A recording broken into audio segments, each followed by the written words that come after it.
Hey, if you want to learn how to become an independent filmmaker or a filmmaker in general, I've got a book which I wrote with a buddy of mine. It's called Zan Azli and Wan Chun Hong's Guide to Indie Filmmaking. You can actually buy it off of here. I'm going to put the link down here at my website, fatbidin.com. It's only a couple of ringgit, and it's really good because it has many different chapters, the process of filmmaking, and each chapter I interview a Malaysian filmmaker who gives advice and tips of from their experience. So yeah, yay, link is down here. Yay. You're watching and listening to the Fat Bidin Film Club, and I'm assuming I'm Zan Azli. And I'm Shai Mustafa. And this is our first time back to the cinema. So wait. Every week, as usual, we watch a local film, we review it. And this is the first time back in the cinema. After the MCO, right? I think that we do it. Yeah. So first time back. So usually we cuddle waddle in the cinema. But now cannot. Now cannot cuddle waddle. Yeah. But we're watching a Malaysian film and it's called We're gonna Takut watch. Ke Tak Yeah. by Moose. Yeah, man. We promised him we'll watch it, so we're gonna watch it. Okay, bye. And then we're gonna review. Okay, where is it? Yeah. Okay.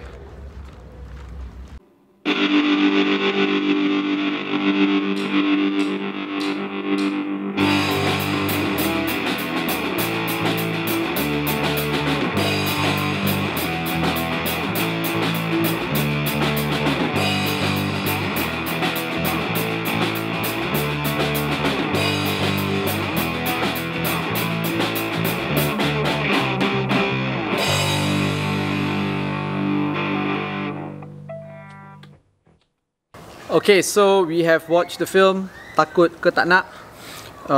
Takut Ke Tak. Takut Ke Tak. Yes. Alright, by Muzamir Rahman. Who's kind of a friend. Yeah, and we I said I was going to watch the film. We did. Yep. So, you want to tell us what it's about? I know the shot is a little bit foreground. Right. Foreground. Okay, so Right. Takut Ke Tak is a horror comedy film that's about these 5 final year students who are working on their final project, and they decide that they want to shoot a Malaysian horror film that is not like a Malaysian horror film. And they really just go ahead and make fun of like Malaysian horror film, generic Malaysian horror films. So they go and shoot in this very generic looking haunted house that they googled. I think it's the haunted house in Bangsa, behind NST, New Straits Times there. Okay. I think. I don't know, can tell me if I'm right or wrong. But anyway, then they end up actually getting haunted by the ghosts in that house. Basically that's what the film is about lah.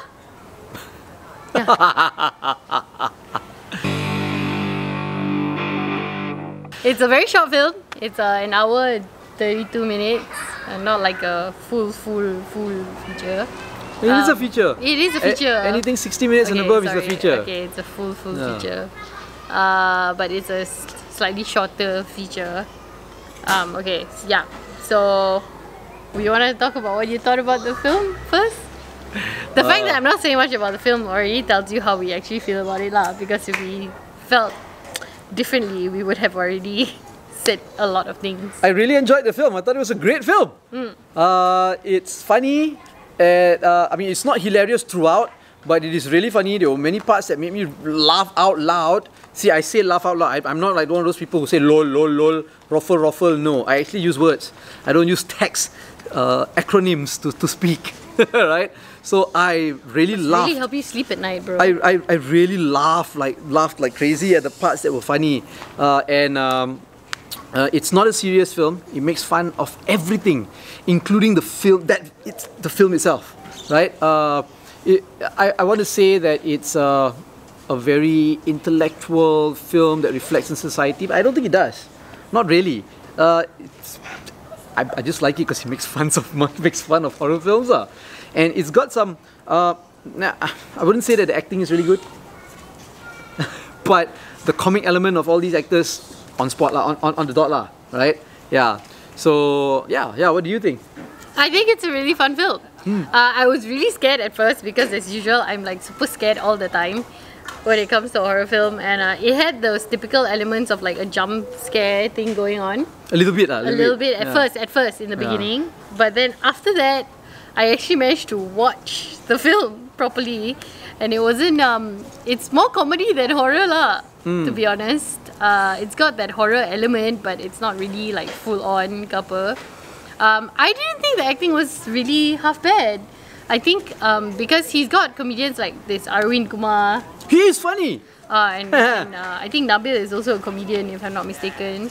The girl was a little bit over, but actually also not so. I thought she was alright. Yeah. Yeah, they were all kind of actually okay. Maybe the film is not a film that showcases acting. Because they were all just kind of being like and that. I just thought their comic skills were good lah. Yeah, it was mildly a little bit slapstick at some points, but at other points I thought it was very intelligently delivered, the comedy, like, but in a very fun way. Like you said, it's not like a super intellectual, make you think about reflection of society type of film, but it's just a really fun, like making fun of horror movies, making fun of themselves, and making fun of you know, even like directors and producers or whatever, all in one. So I thought that was really cool. It also makes fun of generic horror backstories of like scorned woman lah, not scorned woman lah, and then it turns out actually that's not the case, you know. So I kind of really like that. So I guess there is a bit of societal commentary also lah, because you know how in Malaysia psychiatric hospitals are always considered haunted. Oh, am I spoiling anything by saying this? This was not, ma. This was something happened. That's why it's haunted. Yeah, but they played on all of those cliches lah. Well, I don't know. Yeah. Mostly psychiatric hospitals are haunted because of the people who are in the psychiatric hospital. But this one was haunted because of something that happened to the psychiatric hospital. Sure, but you're right. But it played on, like you said, it played on all of the haunted tropes, the horror tropes in Malaysian horror stories. Yeah, but I felt like it was just making fun of these tropes. Not so much like, you know, going along with the trope lah. So that was fine. And I like also the how scenes that are supposed to be really scary because the characters are really scared can then suddenly just turn around and they're not scared and they're like, you know, there are parts where they're confronted with the ghost and then they're like extremely scared, but then something happens to make them like not scared, and then they can like fight back, and it's very comical in that way.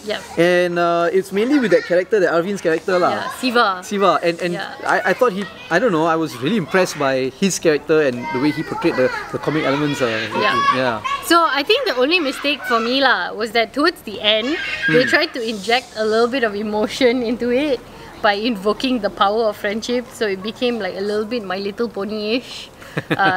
In that sense, but I felt like if it was just going to be a fun film, it didn't really need that kind of emotional like arc in a way, because I mean it was a nice resolution and it was feelsy, but it wasn't really needed in this film lah, because it was such a fun film up to the point where they decided to put in that mild emotional arc. So I was like, okay, actually, for what? But then they ended it the way they ended it also. So there is also that. So, I think that's where you and I differ a little bit. I thought the friendship thing was okay. And I had hoped that it would have just ended there. But it continued. And then it was not. It continued to another ending, which I don't want to spoil, but I didn't like that ending lah. Yeah, that's what I'm saying. You see, if it had just ended at that emotional arc and just peaked there, then it would have been okay because it built to that, right? But now that emotional arc is just a piece in a super fun nonsense film. Then suddenly it's like so out of place, like, oh, but why is it there? If it had ended there and peaked there, then it would be like, oh, okay, so it was like for fun, then emotional, then finish. But then now it's like for fun, emotional, then suddenly like stupid again. So it's like, what? You know what would be interesting if this film came under Kuman? And then it would be a comedy horror under Kuman. It would be interesting to see that. I don't really know. I don't know. Ame could let us know how he feels about this, but I don't really know if this would fly under Kuman. Because I recently spoke to Emir, who did Roh, right? And he said that the biggest thing was that he had to inject a lot of horror elements into his script. So now I'm wondering if this Takut Ke Tak script had been injected with a lot of horror elements, would it still be the fun nonsense film that it is now? But I also think that in this film, although it's fun comedy and nonsense, it's still scarier than comedic horror films that Mamat Khalid does, for example, like Zombie Kampung Pisang and Hantu Kak Limah and all that. Like those films are so comedic that you don't feel scared. But for this, like this film, actually it does have some scary elements to it. You know, yeah. So I think there is a little bit of difference there, lah. Yeah, but the scary elements were at the beginning. For me, at the beginning, lah. Yeah.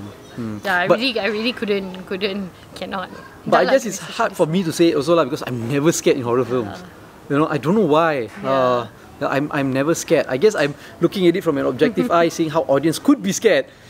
It's just a very what's that term for people who have no feelings but pretend to feel?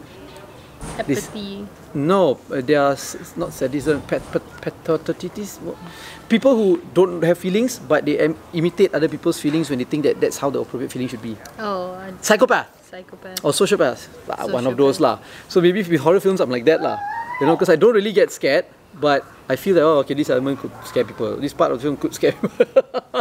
Yeah. So watch it. Watch the film. Well, I also wanted to say that it's a pity that this is coming out at a point where, it's good it's coming out at a point where people are going back to the cinemas after the MCO. But it's also getting overshadowed by Mulan. I don't know. Yeah. But are there enough people going to the cinemas to make this film a success in the box office? No. Because I think if it came out like any other time before the pandemic, it would probably be a hit. I think a lot of people would have gone to watch it, you know, from word of mouth and all that. Yeah. So congratulations to Moose, I think. Yeah. We hope this film goes other places after the box office, because clearly it's not. It's already very limited showings now. We had to really make an effort to find a showing to watch. So it would be a shame if this film didn't go anywhere else after this. So yeah, congratulations, Moose. Good job. Funny. Arvin's comical. Arvin's funny. Yeah. Funny. So yeah, watch. Don't watch. I say watch. Yes, definitely watch. Also, I wanted to mention just small thing.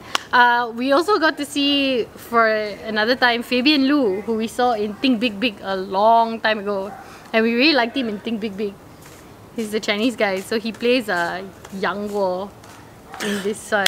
Okay. So that's Fabian Lu. Okay. But you didn't like him. No, it's fine. He's fine. They were all fine lah. Right? It's not an acting kind of movie, so they were all fine. They were all funny. The timing for comedy was good. But then you just reminded me that there was another thing that I wanted to talk about, is that the racial factor lah.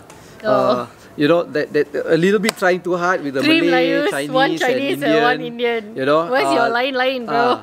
I know it's supposed to be funny. Maybe it's playing on that cliche too. But he got really good Malay, Chinese and Indians lah. Sure, I thought they were great. So it's just that I actually didn't notice that until you brought it up. It's just that I teach, right? I'm a lecturer at several colleges, private colleges, local public colleges, universities and all that. Nowhere do I actually see all the races mixing together. Very rare lah. The Chinese will always be the Chinese, the Malays will always be the Malays. Samar, Joe and I hang out together. Are you Malay? No. Do you know what I mean? Right? Like me also. I hang out with Chinese, I hang out with Indian, but we're not typical, you know. And I see it, I've been teaching for 16 years. Right? It's so rare. So rare.